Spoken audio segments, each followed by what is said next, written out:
Bird dogs, pretty common. Most people have done some variation of a bird dog. But as you'll find as you go through all of these midline and abdominal type movement, the devil is definitely in the details. So it is very easy to race through some bird dogs and feel nothing. More difficult, but obviously far more productive, to take your time, focus, and try and get all the right stuff in play. So I'm going down to hands and knees. Try to make a square. A lot of times people just get too narrow and the balance gets funny, so you don't want to work against that. So I've got a nice wide base.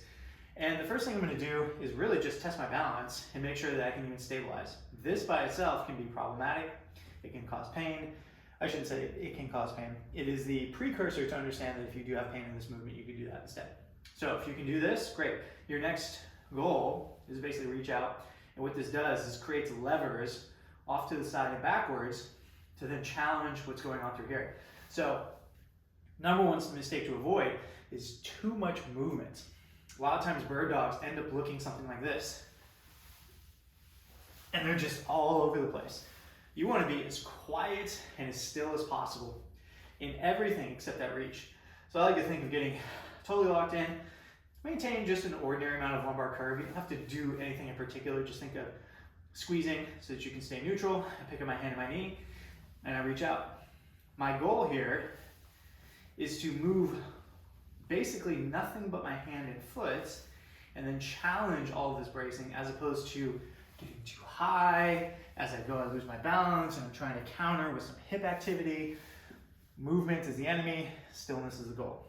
Okay, so once you get good at these and you can perform them pretty well, we can add some layers by simply holding and then just having a little more intensity at the end range. So I don't want to go high, I want to think length. And I'm driving that heel back, I'm driving the toe down, I'm engaging my glute, as opposed to letting things get kind of limp down here. So this would be fine. This would be your first goal, is to get out here at all without pain, but then continuing to get length, engagement, and then if you really want to get fancy, you can start tracing squares and all this kind of stuff.